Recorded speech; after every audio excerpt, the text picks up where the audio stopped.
questão central. Por que esse fato é desconhecido? Por que esse fato é desconhecido? Porque não é interessante falar de um negro, mais de, na verdade, de um negro que morreu pela monarquia. Morreu gritando: vivas a monarquia, vivas a princesa Isabel. Isso não é interessante nem para o lado que eu vou chamar grosseiramente de direito, porque você tem uma revolta popular contra o sistema político ordinário que essa mesma corrente política usa.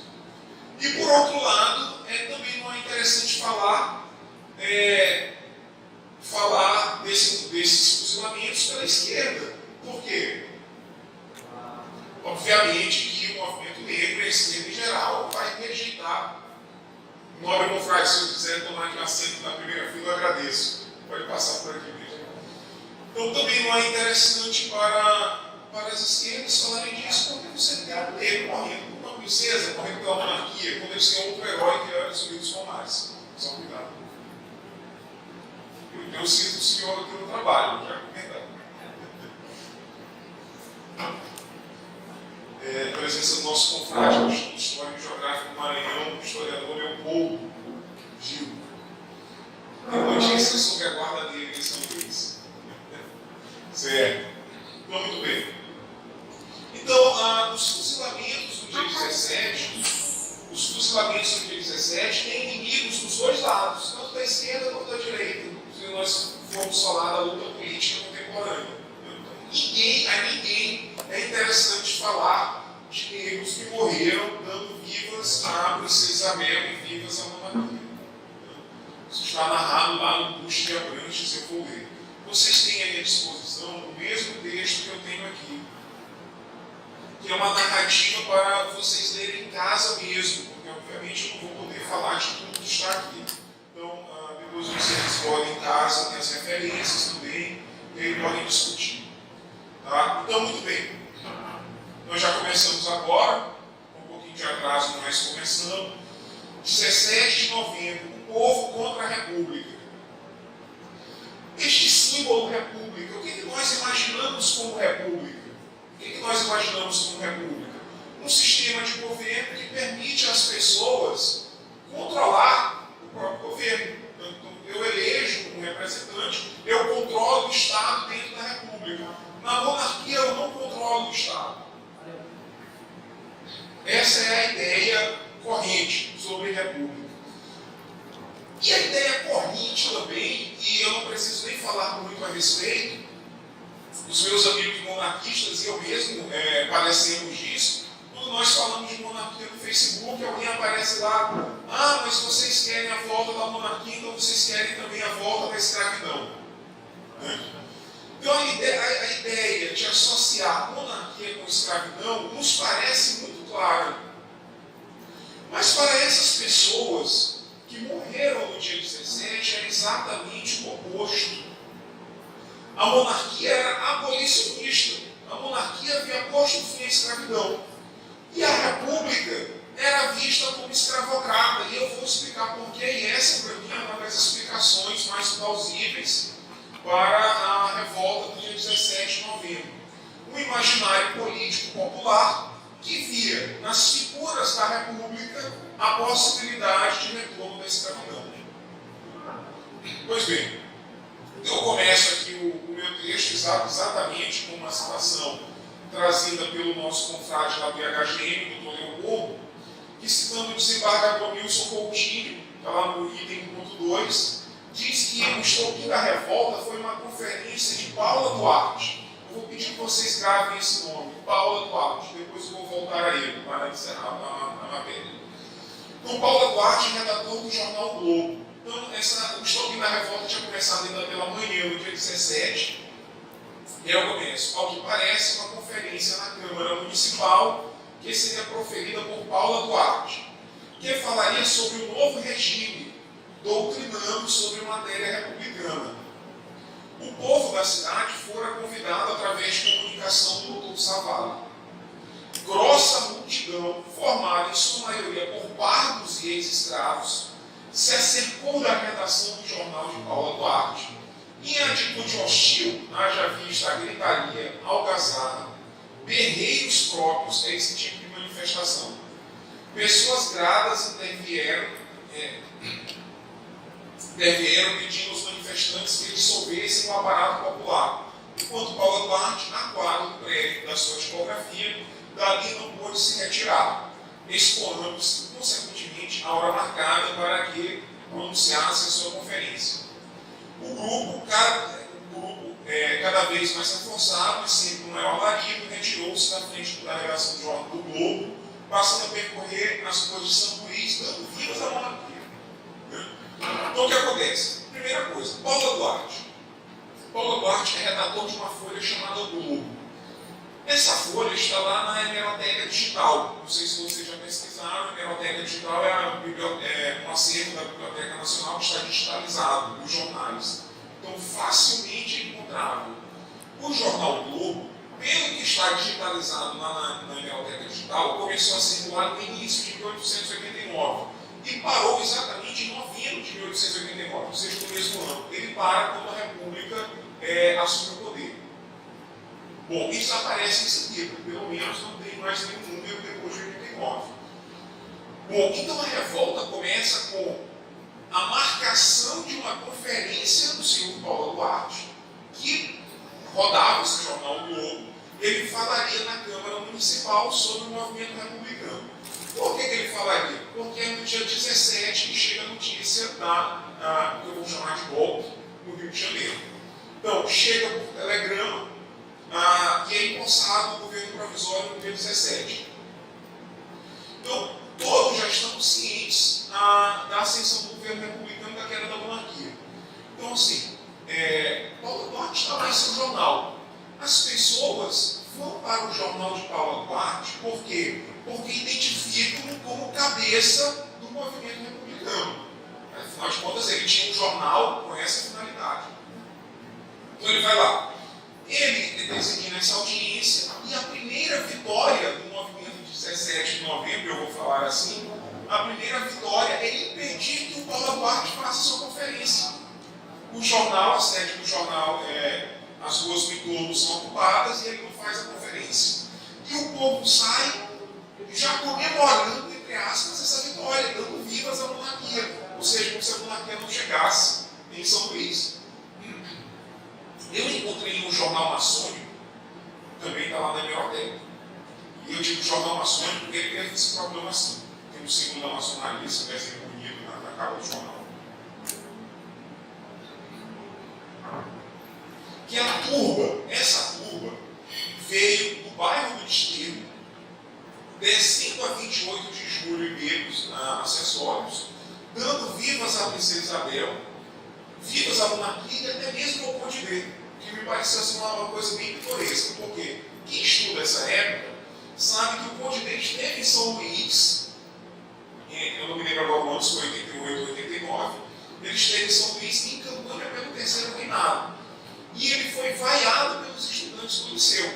Então, assim, quem estuda essa época sabe disso. Então, assim, os estudantes do liceu são quem? Os filhos da elite econômica ou elite política, como queiram chamar, trazendo os locais. Então, eles vão em Conde. Mas quando tem a revolta do dia 17, quem é que vai dar vivas ao Conde? Ao povão. Então, assim, isso me parece bem sintomático do que acontece nessa época. Nós temos duas visões sobre o Estado brasileiro. Nós temos uma visão das elites instruídas, em que não cabia mais lugar à monarquia, então, pelo menos não era conhecida, ou ela era reformada ou ela era abolida. Então, assim, essa é a visão das elites. E você tem uma outra visão, que é uma visão popular. Uma visão popular que vê legitimada a monarquia após a abolição. Então, são duas visões completamente diferentes. Pois bem, não dando continuidade, o que acontece? A primeira vitória da revolta de 17 de novembro impediu Paulo Duarte de dar a sua conferência. Mas no final do dia, essa turba se reúne novamente no torno da redação Globo, e agora muito maior. Alguns falam em 3.000 pessoas, 4.000 pessoas. Que número é esse para uma cidade talvez tivesse um pouco mais de 30 mil habitantes, talvez 10% da cidade nessa revolta. E é o povo mais humilde, vamos chamar assim, metaforicamente. É um povo pobre mesmo. Trabalhadores de rua, pescadores, ex-escravos, os antigos escravos de ganho, que agora continuam também na rua vendendo quinquilharia, só que não mais como escravo de ganho. Então, assim, esse povo que se reúne. Pois bem, é essa segunda reunião em torno do Jornal Globo que acontece os fusilamentos, porque agora não há mais conversa. Pela manhã, foram pessoas, como narra lá o desembargador dos Coutinho, cita e também outras fontes, falam que até mesmo o desembargador pediu que a população se acalmasse. A população passa na frente da casa desse desembargador, dá vivos à monarquia, dá vivos à princesa Isabel, porque identifica esse desembargador como monarquista. E ele pede calma às pessoas. Mas à noite, não tem mais ninguém para debelar, não tem mais ninguém para pacificar. E é mandada uma força policial para dispersar a multidão. Essa multidão está desarmada, pelo menos sem arma de fogo. Isso não é mencionado arma de fogo. Mas a polícia abre fogo de plano contra a multidão. E aqui são os fuzilamentos do dia 17. Eu coloco aqui que o número de mortos é indeterminado. De 3 confirmados até 6, ou como diz Gilberto Freire, até 20 mortos. Então é uma verdadeira carnificina que acontece da fonte do Jornal Globo. E a narrativa de Duns de Abrantes, que consta na esfinge do Grajaú, ela é bastante sintomática. E eu vou pedir que vocês acompanhem a leitura lá no item 1.3, que diz o seguinte: a multidão, você quando a polícia começa a atirar na multidão, a multidão dispersou-se espavorida. O Duns de Abrantes, se escreve, você estava lá. A multidão dispersou-se espavorida por todas as ruas circunvizinhas, desfazendo-se em alarido desesperado. Somente no meio dos mortos e feridos, ou seja, já mortos, imagino, um homem ficara de pé, que conduzia a bandeira do império. Era negro. Devera a liberdade a Lei Áurea de 13 de maio. E ao ver os soldados descerem em perseguição dos fugitivos, arrancou da haste a flâmula alviverde e, enrolando-se nela, com o peito já crivado de balas, com voz forte e resoluta bradou: viva a princesa redentora! Viva a monarquia! Intimado a entregar-se, resistiu. Ferido de novo, coberto de coronhadas, foi rolando ladeira abaixo, sempre envolto no seu pavilhão querido. E já na extremidade da descida, quase exalando o último suspiro, ainda teve forças para erguer-se a meio e gritar: viva a redentora! E aí ele foi morto em seguida. Bom, ninguém quer o herói monarquista. Essa é a figura talvez mais apagada, que ninguém sabe o nome dele, apesar de já haver pesquisadores em curso, inclusive agora, tentando descobrir, mas não sabem. Bom, onde ocorreu as oficinas do Globo, uma controvérsia, hoje mesmo estava discutindo lá no WhatsApp do VHGM, o local exato. Nós desconfiamos, do 17 de novembro, desconfiamos que seja no cruzamento da 28 de julho com o beco dos Barbeiros. Mas o Barbosa de Dolores fala em travessa dos Barbeiros, só que é impossível que a travessa dos Barbeiros foi do outro lado da praça. Então não tem cruzamento com a 28 de julho. Ali onde é o beco da Faustina, conhecido hoje. Bom, vamos às causas, vamos tentar então encontrar as causas da revolta. Tem um outro relato sobre o mesmo episódio, do Barbosa de Godóis. Eu não vou ler, mas vocês podem ler em casa. Lá ao final, na menção do desembargador Wilson Coutinho, também historiador, ele diz o seguinte: conclusão do desembargador Wilson Coutinho da historiografia local. A mobilização popular se deu como uma figura da alta política tradicional do Império, um barão, no último parágrafo. Não houve investigação, que na verdade pode ser explicado pela ordem de atirar, que vinha a partir da figura do protagonista do novo regime. O que eu quero dizer? O desembargador Wilson Coutinho diz o seguinte: não se descobriu quem foi o organizador da revolta, mas ele diz que pode ter sido um barão já encastado no novo regime. Literalmente um barão insatisfeito com a proclamação da República, mas ao mesmo tempo já vinculado com o novo regime. Essa hipótese de ser um barão ou um nobre insatisfeito com a República, ela não tem a mínima razão, ela não tem o mínimo sustentável. Por que eu digo que não tem sustentável? O próprio desembargador Luiz Coutinho diz: um barão já encastado com a República. Ora, se ele está ligado com a República, se ele está vinculado com a República, por que ele vai fazer organizar um movimento popular contrário a ela? E mais ainda, seria uma pessoa de visão limitada. Como é que pessoas de rua, pessoas que trabalham na rua, são pessoas pobres, ex-escravos, como é que essas pessoas vão impedir a instalação da República do Brasil? Não faz sentido, o cara não vai organizar uma força, uma visão tacanha dessa, né? Uma pequena revolta, entre aspas, revolta em São Luís vai desestabilizar a República.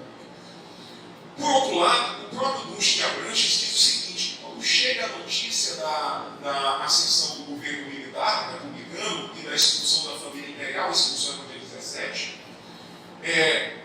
as figuras da monarquia rapidamente se juntam ao novo regime, o que o próprio Duque de Abranches chama de republicanos no dia 16. A República é proclamada no dia 15, no dia 16 todo mundo das elites já é republicano, porque viram que era impossível a restauração da monarquia, a família imperial partiu, o que era mais fácil? Aderir ao novo regime.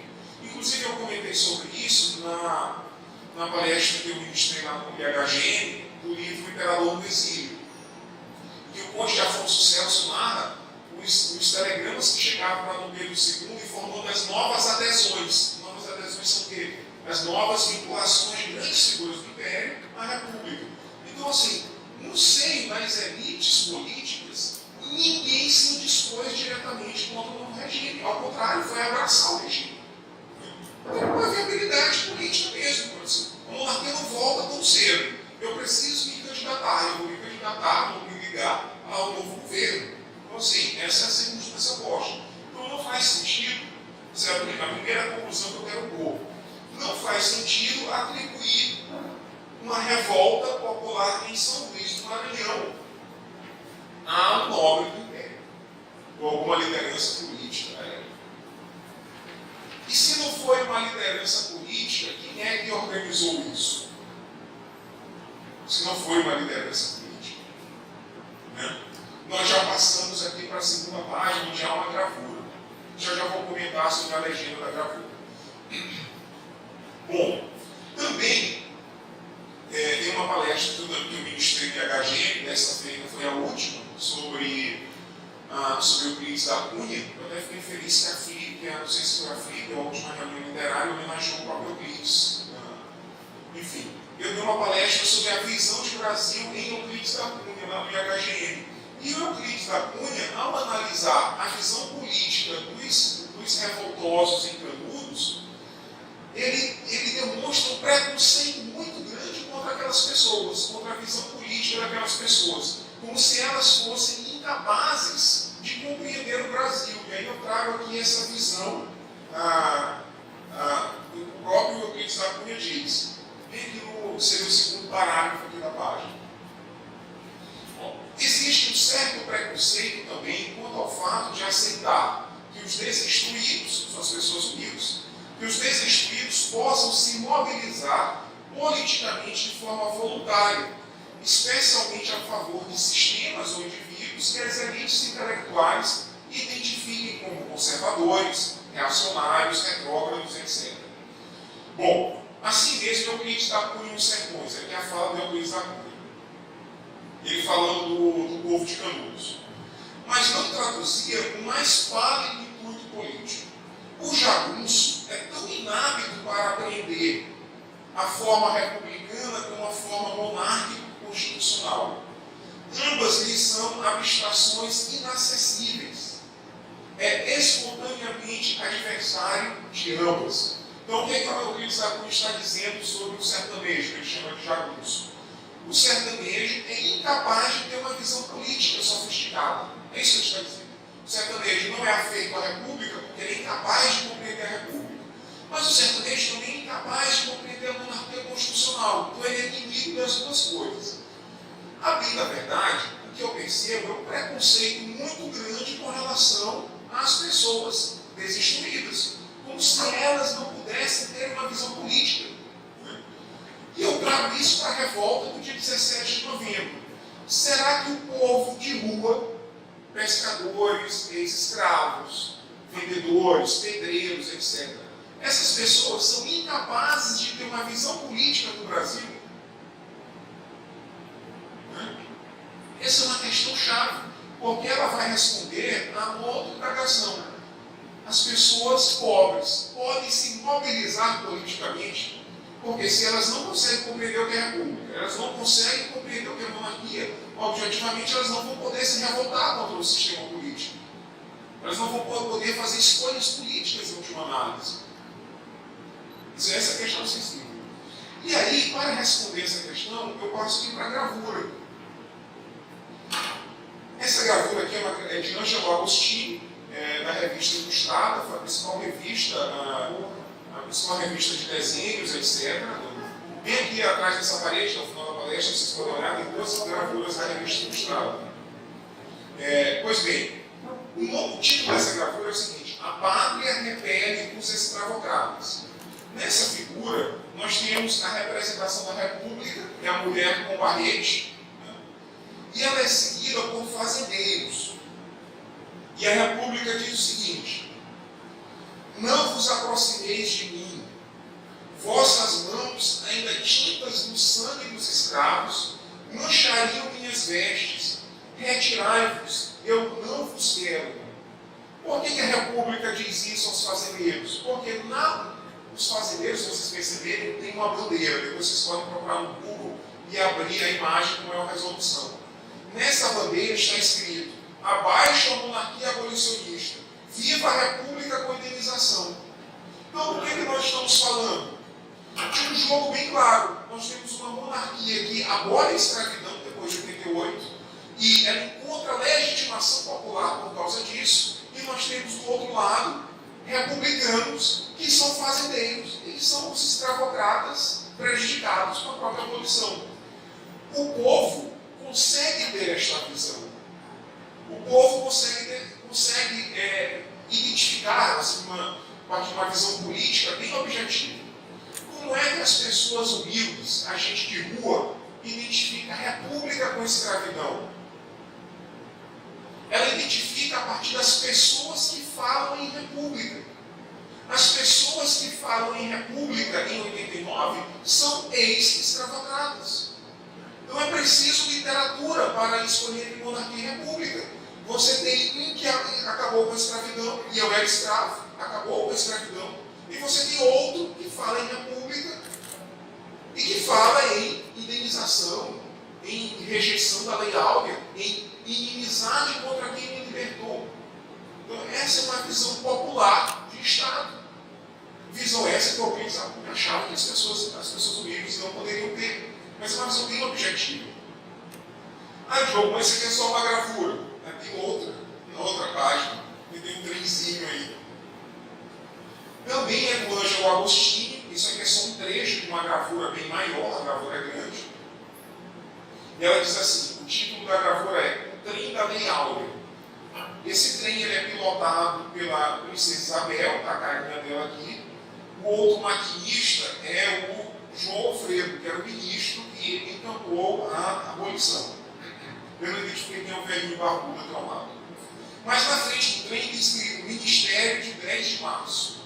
O que é esse Ministério de 10 de Março? E qual é a participação política da princesa Isabel na abolição? Algumas pessoas dizem assim: a princesa Isabel apenas assinou uma lei. Essa lei não falou em reforma agrária, essa lei só colocou fim à escravidão, não deu nada aos negros. O conteúdo dessa lei e a participação de Dona Isabel em sua edição são absolutamente centrais. Por quê? É a princesa Isabel quem afasta o barão de Cotegipe. Não sei se vocês já ouviram falar. O barão de Cotegipe era o primeiro-ministro, presidente do Conselho de Ministros, até 10 de março. Ele era veementemente contra uma abolição sumária não indenizada. Na visão do Barão de Cotegipe, que depois vai ser o único senador a votar contra a Lei Áurea, ele votou contra a Lei Áurea. Na visão dele, a abolição, se houvesse, deveria ser gradual. Bem, na verdade, ele falava em abolição, mas em abolição gradual, com a lei dos sexagenários e com a lei do ventre livre. Para Cotegipe, basicamente, essas duas leis, com o decurso do tempo, os nascimentos e a morte dos ex-escravos, enfim, seria alcançada a abolição. A princesa Isabel queria pessoalmente uma abolição sumária, não indenizada. Então ela destitui Cotegipe e nomeia o conservador, que é o João Alfredo. O João Alfredo concordava com uma abolição imediata. E é esse gabinete de João Alfredo que vai conduzir a abolição. Pois bem. Então, bem aqui no cantinho dessa gravura, que é o que tem de mais importante, o trem, na gravura maior, ele vem passando e vai espantando vários obstáculos. Ele quebra uma pedra e quem é contrário à abolição vai saindo assim para os lados, e o anjo Agostinho vai dando nome a todo mundo. Mas bem aqui no canto superior, tem outra bandeira, e diz assim: República e Escravidão, com a seguinte legenda: lembrou-se de arranjar também um colonial desculpa, bem embaixo do desenho. Tem letras miúdas assim: com certeza fica logo proclamado presidente da República e carregado de uma charola. Esse aqui é um sujeito, eu não identifiquei quem é, mas é alguém que porta uma bandeira chamada República e Escravidão. E esse é o mito que nós precisamos desconstruir. República naquela época não é a libertação dos escravos. O modelo republicano falado em 89 é semelhante ou inspirado na República do Sul dos Estados Unidos, que era uma república escravocrata. Uma república pautada no direito de propriedade. Tanto que eu comentava ainda há pouco, depois vocês podem encontrar aqui no texto, quando surgiu a Lei Áurea, houve uma reação muito grande a ela, em que pese hoje nós julgarmos com olhos do século XXI a Lei Áurea e dizermos ela não assegurou nada ao negro, nosso julgamento, né, do século XXI. Mas naquela época houve muita resistência ao texto da Lei Áurea, inclusive de juristas que diziam que a Lei Áurea era inconstitucional. Por que a Lei Áurea seria inconstitucional? Porque a Constituição de 1824 assegurava direito de propriedade. Era direito fundamental. Direito de propriedade. Eu tenho um escravo, para eu perder esse escravo só se for indenizado. Ou por um particular ou pelo Estado. Então pronto. Surge a Lei Áurea, mas ela é inconstitucional. Então não poderia haver abolição? Não poderia haver. Só que através de uma emenda constitucional. Os juristas sustentavam isso. Só uma emenda constitucional pode alterar o direito de propriedade. E a Lei Áurea não é uma emenda constitucional, ela é uma lei ordinária. Então vejam, em que pese nós olharmos com olhos do século XXI, como julgadores do século XXI, o fato é que mesmo aquela lei houve muita resistência, e a deposição da monarquia é fruto direto daquela lei. Só tem 2 artigos. Abolir a escravidão, revoltas e dispositivos encontrados. Só 2 artigos. Esses 2 artigos foram suficientes para a deposição de um regime. Bom, desvendando a revolta contra a República. Vamos tentar superar a visão que nós trazemos, sempre projetado: República, liberdade, monarquia e escravidão. A visão popular na época é o inverso. A monarquia é abolicionista e a república é dos escravocratas. Se nós tivermos isso em mente, fica mais fácil nós entendermos por que os ex-escravos foram lá atrás do Paula Duarte. Eu falo aqui embaixo: Paula Duarte, a cara da república escravocrata e o motivo da revolta. Eu apresento aqui nessa palestra o Paula Duarte como motivo da revolta. Porque ele personifica a figura da República. Paulo Duarte é a cara da República. E é a cara da República escravocrata para os negros. Então, por isso que vão atrás dele. E por que eles vão atrás dele? Eu trago também aqui uma pequena biografia do Paulo Duarte, que eu sigo na minha tese de doutorado, e que depois vocês podem ir em casa e eu vou falar rapidamente. ele é identificado como republicano histórico.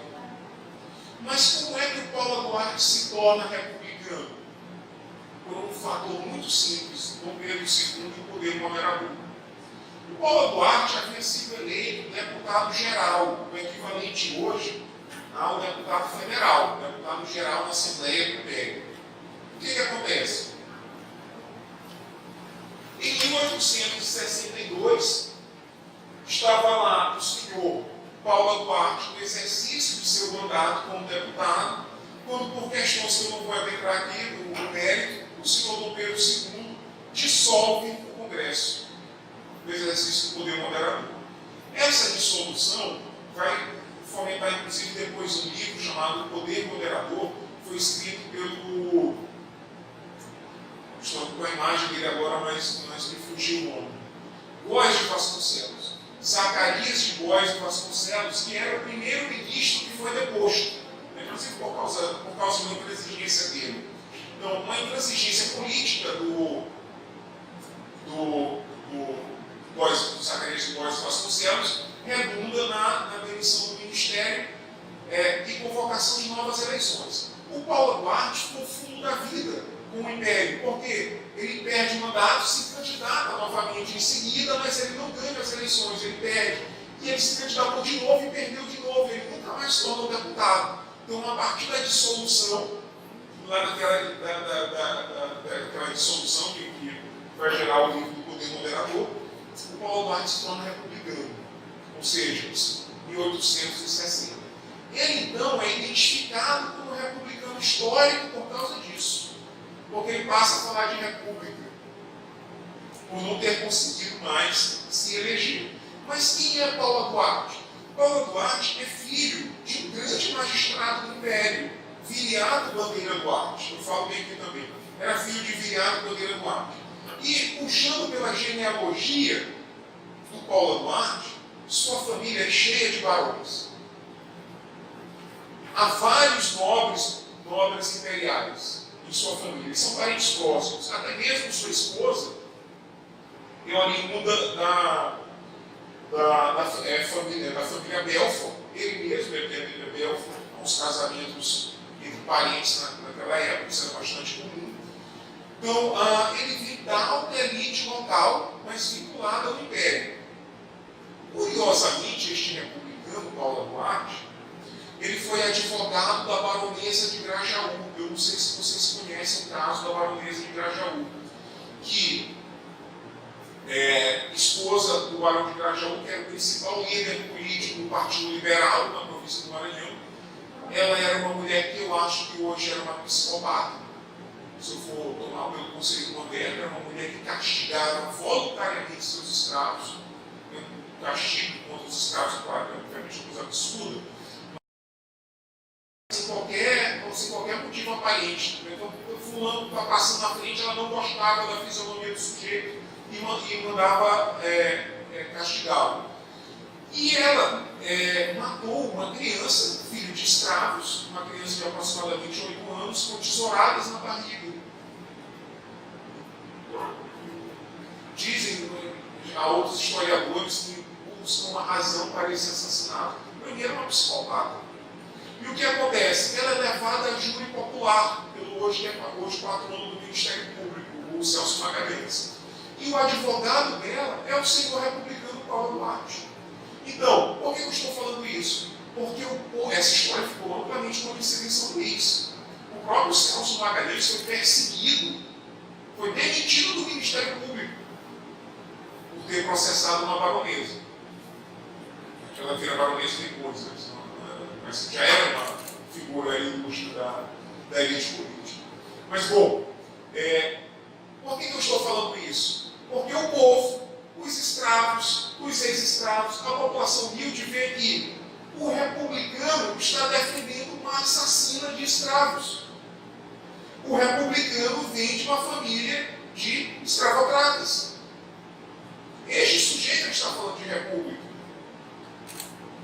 Mas não é só isso. Ele não fala só de república, ele não fala só de república, estando profundamente envolvido com a escravidão. Ele também é um racista, profundamente racista. Eu trago uma passagem dele, já aqui ao final, eu vou abrir para perto disso para vocês, na última folha, está em negrito. O Paulo Duarte era publicamente racista. Essa passagem também consta na minha tese. Ele diz assim, isso aqui é o Nascimento de Moraes falando de um episódio envolvendo o Paulo Duarte. O homem tem mesmo raiva de negro. Onde ele vê o negro, vê desde logo o inimigo a combater. Fecham-se o espírito e a alma. Ele já disse uma vez que negro é moleque. E ele suporta um negro por excesso de civilização. E então, para esmagar os negros, ele conta o fato que se deu com prazeres de Freitas no Teatro São Luís. E diz assim o Paulo Duarte: e já viste um negro pensar? Perguntou o Paulo Duarte. Lobo, quando chega a este ponto, levanta-se, dá 2 voltas a rir satisfeito, porque para ele a frase de Paulo Duarte é esmagadora, e repete: e já viste um negro pensar? Mas que professor e jornalista republicano é lobo?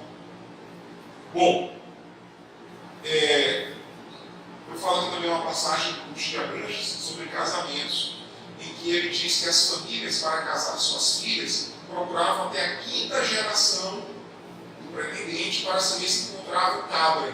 Quem era o cabra? Era um mestiço. Se encontrasse um mestiço, não autorizava o casamento. Então nós estamos falando de uma sociedade profundamente racista. Nós estamos falando de um sujeito conhecido na cidade por seu racismo aberto, para comentar um negócio desse no Teatro São Luís, o Arthur Azevedo, o principal teatro.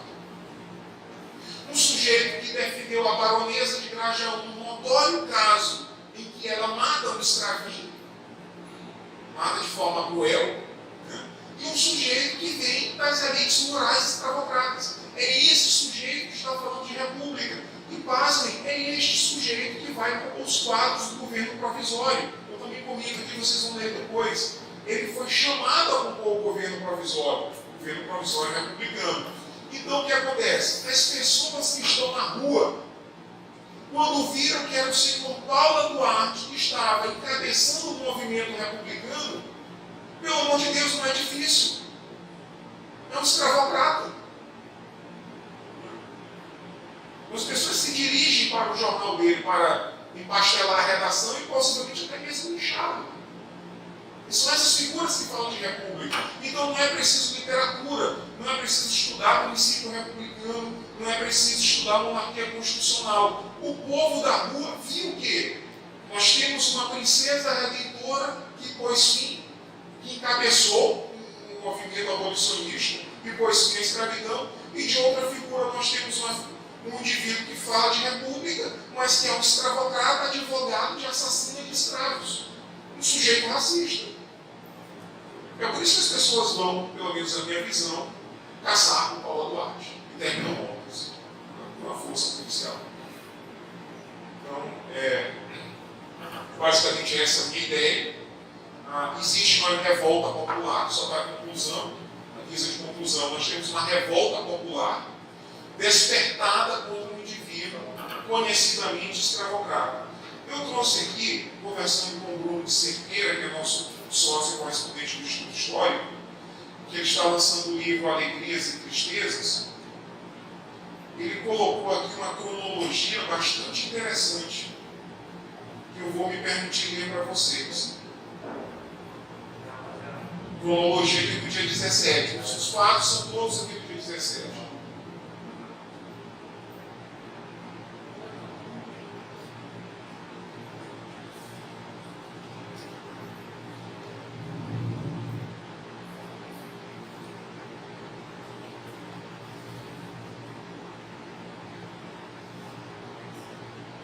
Pois bem, então.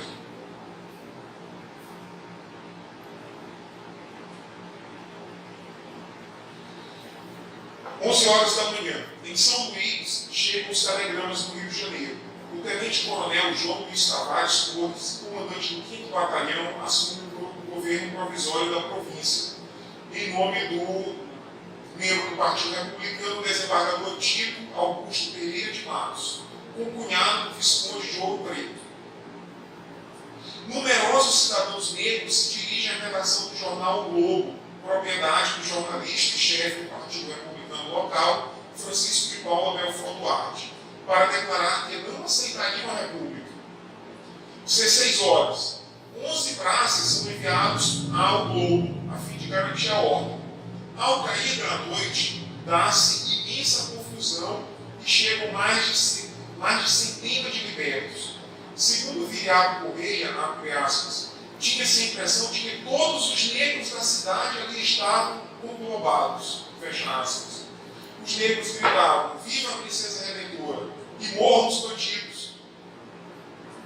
19h30, o alferes Raimundo Belo, que comanda um pequeno destacamento, não consegue conter o motim e manda disparar.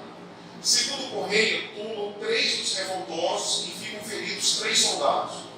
Gilberto Freire diz que morreram 20 ex-escravos. Cruz de Abranches, que foi testemunha ocular dos fatos, narra que ocorreu terrível morticínio e que não faz crer que tenham sido somente 3 dos heróicos fuzilados, mas os 20 que tinha notícia de Gilberto Freire. O líder deles somente tombou após inúmeras coronhadas e disparos, jazia enrolado na bandeira do Império próximo à Rua do Carmo. O fato se repetiu em todo o país, mas os registros históricos são escassos por motivos óbvios. Freire considerou os ioiôs republicanos, esse ioiô é de senhor, senhorzinho, ioiô, se chamava, os ioiôs republicanos do Brasil, que o coronel Tavares foi um tipo acabado como versão brasileira da Ku Klux Klan. Essa é a inspiração de fato do movimento republicano brasileiro. Não se engane, o movimento republicano brasileiro ele é inspirado na República do Sul dos Estados Unidos, que era uma república escravocrata. No dia 21, isso aqui é um achado fenomenal, como o Bruno disse, não é um achado, é procurado, eles encontraram no arquivo. No dia 21 de novembro, são presos em São Luís do Maranhão João Martins Barbosa, Quirino Francisco dos Santos e Quintiliano, outrora escravo de Raimundo José Vila Nova, os quais se achavam em serviço de faxina no Forte de São Luís. Por ordem minha, foi solto Sinfônio Ferreira da Silva, que produziu justificação de não haver tomado parte no conflito de 17 concorrentes do que for acusado e porque havia sido detido. Esses são os nomes de alguns dos membros da revolta de 17 de novembro. Então, nós estamos falando de ex-escravos que se rebelam contra uma república que talvez revogasse a lei áurea ou trouxesse de novo um estado escravocrata. Então é isso.